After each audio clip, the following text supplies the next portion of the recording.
Summertime and that colors. All these. Welcome to the Garage, the Oklahoma Sports Talk Show. I'm your host, Shane Richardson. We got a live show for you today. I hope you guys really enjoy it. We're talking the NBA playoffs. Last night you had the Warriors versus the Rockets. Pretty good game.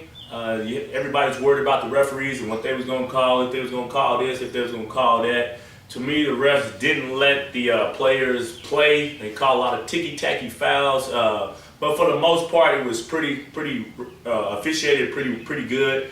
To me, the Warriors outplayed the Rockets from the tip. They were more engaged. They had more energy. Their defensive rotations were on point. They seemed to be in sync. They was there on time, and they was all together. They played together. They beat the Rockets up on the glass. The Warriors just played smarter and got better shots consistently than the Rockets. The Rockets took a lot of contested threes and turned the ball over, which I believe had a big factor in the game because you can't give the Warriors extra possessions. If you do, then eventually they're just gonna rampage you and it's gonna be over with. But I thought the Rockets put up a good fight. They just didn't play smart. And to me, they didn't give the extra effort, and they wasn't mentally focused or engaged throughout the whole game. Right now, the difference in this series to me is Iguodala and Draymond Green. They're playing at a real high level. Let me read some stats off to you real quick. Iguodala had 16 points last night, 5 rebounds and 4 assists. Iguodala is leading all players in the playoffs in dunks right now. He has 19 total dunks as of right now. Draymond Green last night had 15 points, 7 assists, and 12 rebounds. Most of his assists went to Iguodala. What they do is they set the pick and roll at the top with either Curry or KD, and Draymond will come set that pick. They'll trap either Curry or KD. Draymond will roll. They hit him at the free throw line, and Iguodala's on the back end for the lob, and he just throws it in. So, to me, that Hampton 5 is really affecting the way the Rockets want to play. So they're going to have to make an adjustment, maybe switching, taking Capella out of that lineup and maybe throwing Austin Rivers in there or Gerald Green. But that Hampton 5 lineup last night was a plus 16 with Capella on the court. So that just shows you that they're more efficient with their Hampton 5 and especially with Capella on that court. Iguodala and Draymond Green IQ and their defensive tenacity and them hustling and getting those extra possessions and them being efficient and playing smart, not turning the ball over and getting those easy points for the Warriors you're not going to beat the Warriors if that happens. You're not going to beat the Warriors if Iguodala got 16 and Green got 15. Yeah, then you might as well just pack your bags. You out of there. Let me read some stats off to you real quick. The Rockets, as a team, shot 17 for 40 from three-point range. The Warriors was 11 out of 36. The free throws was pretty balanced. 20 out of 25 for the Rockets, 20 out of 24 for the Warriors. The rebounds was pretty even, 41 to 45. The Warriors had 45. The offensive rebounds, 10 offensive rebounds for the Rockets, 18 for the Warriors. So the Warriors got 8 extra possessions, whether they got threes or they just got extra possessions or they got putbacks. You can't afford to give the Warriors extra possessions. The assists was pretty close, 24 for the Warriors, 17 for the Rockets. The blocks were 5-2 for the Warriors. The steals, 10-5 for the Warriors.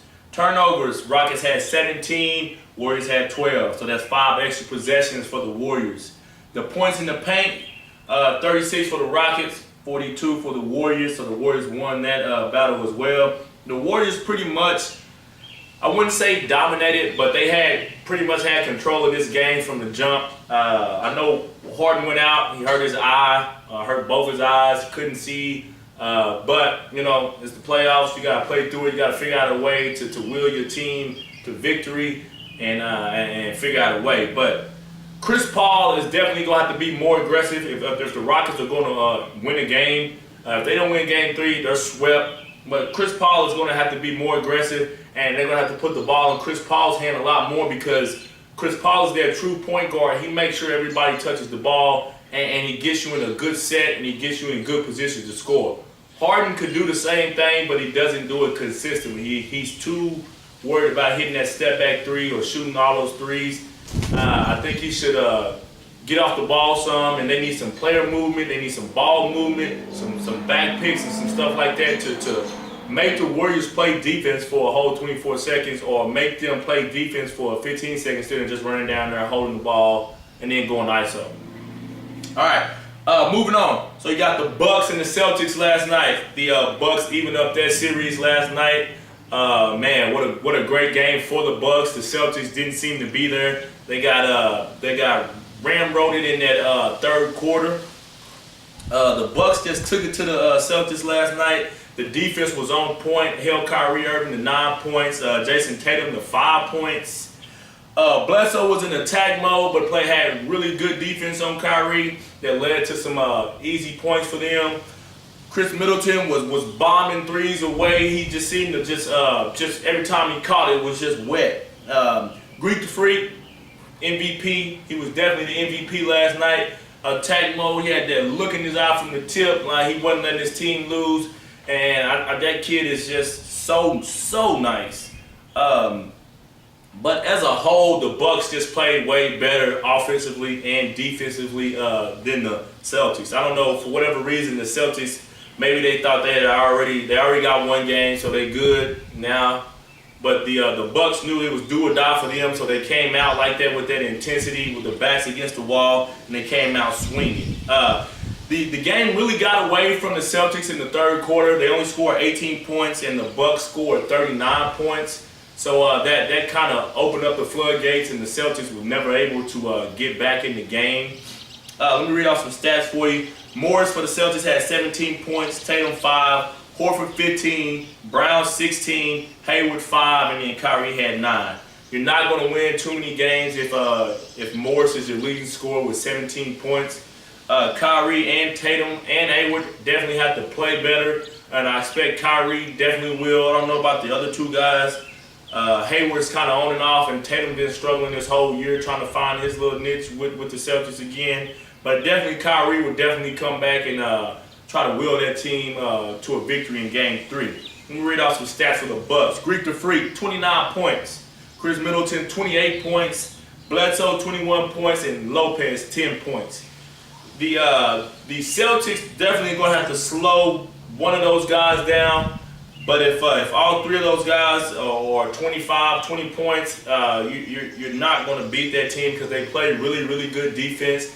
And I think that they figured out that they can play with the Celtics and they can beat the Celtics. So right now it's evened up. To me, the Bucks have the momentum going to Boston. But when you go to Boston, Boston's a different atmosphere. So with that young team going to Boston, we'll see how they respond. I think the Celtics will take Game 3 just because their grit and their experience and the coaching. I think that will put them over the edge. But I wouldn't be surprised if Greek the Freak has 50 or 45 and wheels that team to a victory. Because he had his three-point shot going last night. He bombed a couple from deep. And but I'm really excited about that series. That series seems to be going 6 to 7 games. Hopefully, the more you can get out of that series, the better. That's the end of the show. I just want to thank y'all for listening. Please subscribe to my YouTube channel. If you got any comments, put them in the comment section. Good or bad, I'll take the criticism and I'll take the compliments. Like I said, thank you. This is The Garage. I'm your host, Shane Richardson. Peace.